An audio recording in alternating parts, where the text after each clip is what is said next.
Olá, estudante, tudo bem? Seja bem-vindo a mais uma aula. Eu sou Andréia, sou professora de arte e hoje nós vamos falar sobre um tema muito usual, que é os aplicativos digitais. E quando eu falo que é usual, aí tu multiplica aí por 3, porque é bastante comum no nosso dia a dia, certo? Provavelmente você utiliza aí bastante aplicativos digitais no seu celular. A gente utiliza o aplicativo desde a hora que a gente acorda com o despertador, que é um aplicativo digital do celular, e durante todo o dia até o último boa noite que a gente dá lá para o nosso amiguinho, para o nosso amigozinho mais íntimo aí, certo? Então, mas será que os aplicativos digitais sempre existiram? Se eu te disser que não. Antigamente não se existia aplicativos tão avançados, não era tão comum no nosso dia a dia. Agora eu peço que vocês imaginem como será que se fazia para, por exemplo, pedir uma comida. Tinha que ligar para o restaurante, descrever todo o pedido. E como se fazia, por exemplo, para assistir um filme, aquele seu filme que você gosta, no conforto da sua casa? É uma coisa a se pensar. Não tinha essa facilidade do YouTube ou os streams que a gente conhece. E outra coisa, como que se fazia para estudar sem esses aplicativos de busca, como o Google, e sem esses aplicativos para montar todo o trabalho da escola, como alguns que a gente tem? Era complicado, mais lento, mas era possível fazer, certo? Mas quem é que cria esses aplicativos? Para que eles servem? Nós vamos conhecer agora a história dos aplicativos. Vamos lá?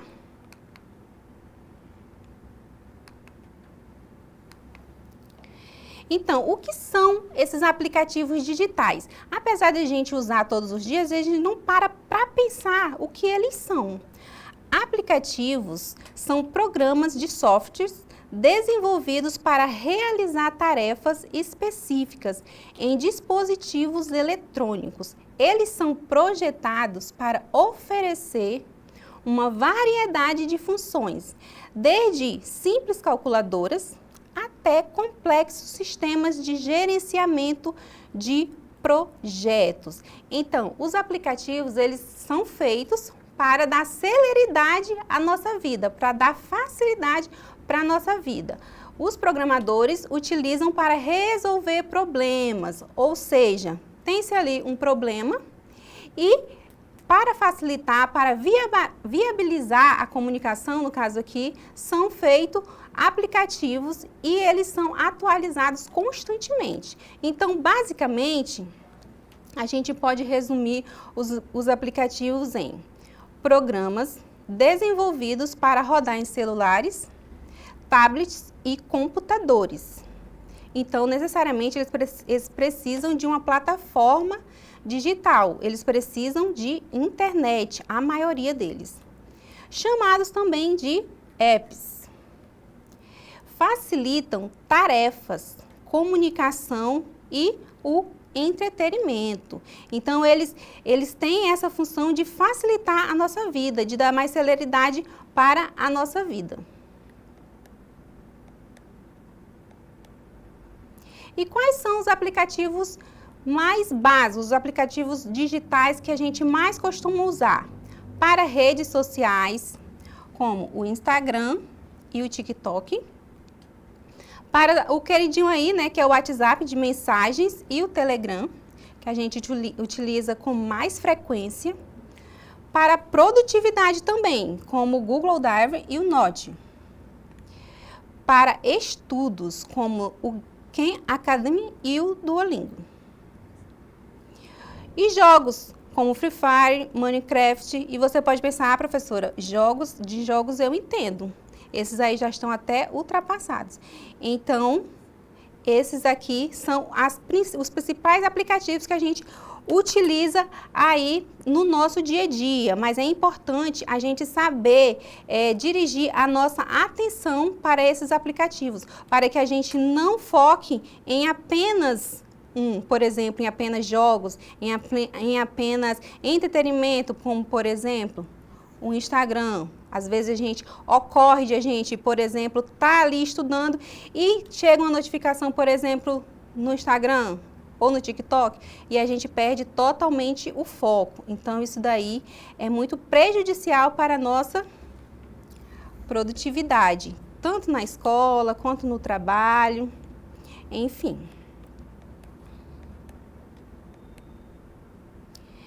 E como os aplicativos são desenvolvidos? Os aplicativos, eles são criados por desenvolvedores, pessoas que estudam para isso e que têm todas as técnicas para desenvolver um determinado aplicativo para ele resolver uma determinada função, um determinado problema. Então, eles são feitos pela programação. Necessitam de testes antes de serem lançados. Então, embora haja vários aplicativos surgindo, eles passam por vários testes e, às vezes, eles ainda são atualizados com frequência para resolver algum tipo de problema ali nas configurações. Podem ser baixados pela Apple Store e Google Play. Muitos aplicativos também podem ser personalizados de acordo com a preferência do usuário. Isso aqui é bastante importante a gente memorizar, porque a partir do momento que você personaliza esse aplicativo, ele vai ficando cada vez mais intuitivo e ele vai precisar de algumas informações suas, pessoais, inclusive. E para ele ficar com essa habilidade, com essa intuição, né, também corre um grande risco que a gente vai ver daqui a pouco. Em ferramentas de compra online, por exemplo, é possível selecionar interesses, criar listas de desejos, cadastrar diferentes formas de pagamento e endereço. Então, a partir dessas informações que a gente coloca nos aplicativos, é possível que ele consiga te entregar um melhor resultado. Assim, o processo acaba sendo muito mais simples.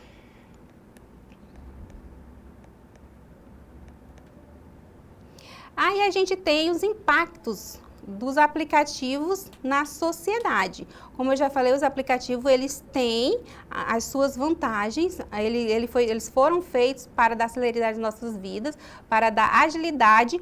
No entanto, é necessário a gente poder criar um senso crítico a respeito dessas tecnologias digitais, para que a gente saiba ponderar e equilibrar o uso, sabendo também os pontos negativos. Então, vamos dar uma olhadinha aqui. Os aplicativos trazem muitos benefícios, como a gente viu até agora, mas também exigem responsabilidade. Precisamos estar atentos ao uso consciente, à proteção dos nossos dados e ao tempo que passamos neles. Aqui a gente está falando do tempo, principalmente, e da proteção dos nossos dados, porque pode acontecer de os dados serem vazados e trazer aí um grande prejuízo, né, na nossa vida. Então, fiquem atentos. Vantagens: agilidade na informação,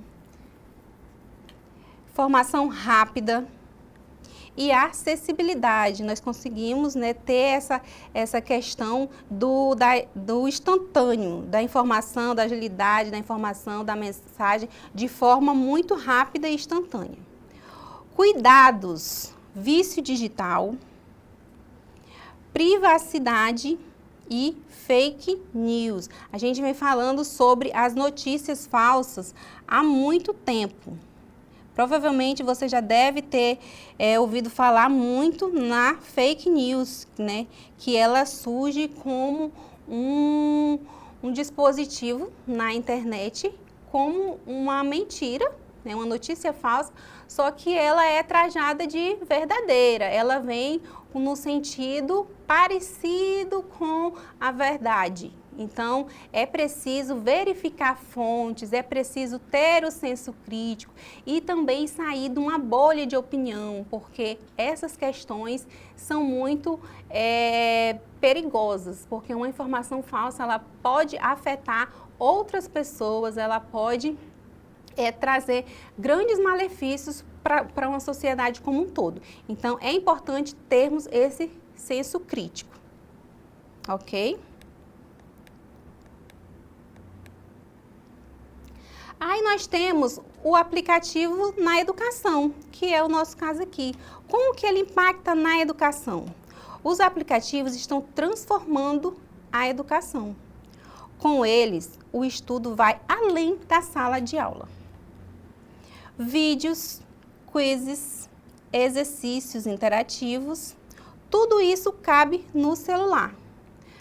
Ferramentas de ensino e aprendizagem, plataformas como Google Classroom, YouTube Edu, novas formas de estudar e interagir. Então, a gente tem um mundo aí de possibilidades para entregar um bom estudo, para ter um bom estudo, praticamente de graça. No entanto, a maioria dos adolescentes, dos jovens, não conseguem focar nessa parte muito produtiva da internet. Então, é preciso a gente ter esse equilíbrio e aproveitar essas oportunidades que as plataformas digitais, que os aplicativos digitais trazem para a gente. E aí tem aí uma perguntinha, duas perguntinhas para a gente analisar e responder, pensar e responder para a gente mesmo. Qual aplicativo você mais usa? Ele ajuda ou atrapalha na sua rotina? Sendo sincero, não precisa você responder, né, para ninguém. Responda para você mesmo, uma análise aí pessoal. Que aplicativo educativo você indicaria para um colega? Tipo assim, olha, esse aplicativo aqui é muito bom para você estudar. Será que você tem um aplicativo aí para indicar? Então, pense aí, e se você não tiver, comece a pesquisar, porque com certeza você vai melhorar muito na produtividade dos seus estudos. Então, vamos recapitular aí o que a gente viu sobre os aplicativos digitais. Os aplicativos estão em todos os lugares, embora a gente não perceba, eles estão em todos os lugares e a todo momento nós estamos utilizando os aplicativos digitais. Tecnologia é ferramenta e não é distração. Use com consciência e criatividade. Vamos usar a tecnologia para crescer e evoluir junto com ela. Então, basicamente, essas são, aqui são os 4 recadinhos que a gente tem nesta aula aqui sobre os aplicativos digitais, sobre produtividade, sobre educação. Então, fique atento nesse recapitulando, que nós vamos fazer aqui agora uma atividade para a gente aplicar esse conteúdo aqui dos aplicativos digitais. Vamos lá? Então, vamos lá para a nossa atividade sobre o tema aplicativos digitais. Preste atenção. Nós vamos ler, nós vamos ter algumas perguntas, nós vamos ler, pensar e responder as questões. Então, vamos analisar aí. Aqui a gente tem uma contextualização. Carlos é um estudante de ensino médio que precisa se organizar melhor com os horários de estudo, tarefas e provas. Então, ele tem essa necessidade de se organizar. Ele quer usar o celular como aliado para isso. Ele precisa do celular como um ajudante, aí, um assistente. O que ele tem que fazer? Qual tipo de aplicativo seria o mais indicado para ajudá-lo nessa situação? Então, Carlos, ele está estudando, precisa se organizar, não está sabendo fazer isso direito, ele vai usar o celular como um aliado. O que ele precisa? Qual aplicativo? Ele precisa de um aplicativo de jogos interativos, pois ajuda a passar o tempo livre? Não é a ideia, ele precisa se organizar para estudar, então ele não está com esse tempo livre, certo? Letra B, aplicativos de redes sociais para se conectar com amigos. Não, né? Ele precisa se organizar, então ele não está afim, por enquanto agora, de se conectar com os amigos da escola. Ele quer um estudo pessoal. C, aplicativos de mensagens instantâneas para combinar horários com os colegas. Então, aqui no texto da questão, ele não fala sobre os colegas dele. Ele quer se organizar individualmente para os seus estudos. Então, essa letra aqui também, essa alternativa não é correta. Letra D, aplicativos de produtividade com agendas e organizadores de tarefas. Então, é exatamente isso que o Carlos está precisando para se organizar. Ele precisa de um aplicativo de produtividade, que tem agenda, que tem organizadores de tarefas, enfim. Então, a correta vai ser a letra D. Vamos lá para a próxima questão. Durante uma aula de biologia, a professora propõe o uso de um aplicativo interativo para estudar o corpo humano em 3D. Os alunos ficam animados com a novidade, que torna o conteúdo mais visual e prático. Esse tipo de uso de tecnologia representa, então a gente tem uma professora que resolveu usar a tecnologia para dar sua aula. Então, o que essa tecnologia vai representar para os alunos? Letra A, uma distração moderna que deve ser evitada nas escolas? De maneira nenhuma. A professora está dando aula, então não está distraindo os alunos, muito pelo contrário. Então, essa aqui não é a alternativa correta. Letra B, um risco para a saúde mental dos estudantes. Não tem por que ser um risco para a saúde mental dos estudantes, já que eles estão ali numa aula super interativa. Letra C, uma forma de substituir totalmente os professores. Vejam bem, a tecnologia ela não vai substituir os professores, muito pelo contrário, ela está usando a tecnologia aqui como uma aliada para a aula de biologia, certo? Então, essa questão aqui, essa letra aqui, essa alternativa também não confere. Letra D, uma ferramenta complementar de ensino que enriquece a aprendizagem. Essa letra D é a correta. Vamos ver aqui a letra E. Um conteúdo exclusivo para cursos técnicos e não para o ensino médio regular. Então, nada a ver a letra E, né? Não está falando de ensino técnico, certo? Então, seria a letra D. É uma ferramenta complementar de ensino para enriquecer a aprendizagem dos alunos, um conteúdo visual e mais prático. Próxima questão. Observem bem a contextualização aqui da questão. Com a crescente digitalização da educação dos serviços públicos, aplicativos têm se tornado ferramentas fundamentais para acessar conteúdos escolares, realizar matrículas, receber auxílios e até marcar consultas médicas. No entanto, o uso dessas tecnologias ainda é limitado para a parte da população brasileira. Aqui a gente tem um cenário, né, muito atual. Esse cenário evidencia o quê? Tem a utilização dos aplicativos, mas, no entanto, esse uso ainda é limitado. Essa limitação aqui, a que se deve? Ao avanço da inteligência artificial em todas as camadas sociais, eliminando as desigualdades? Não, né? Letra B, a democratização total do acesso à internet por meio dos aplicativos? Também não. Não está falando de democratização, está falando de exclusão. Letra C, a existência de uma exclusão digital marcada por desigualdade de acesso a dispositivos e à internet. Apesar de está se expandindo na internet, os aplicativos digitais, ainda há uma exclusão, nem todo mundo tem acesso. Então, seria a letra C, certinho? E agora, para encerrar as questões, eu vou me despedir aqui, deixando um vídeo para a gente refletir sobre a aula de hoje. Até a próxima!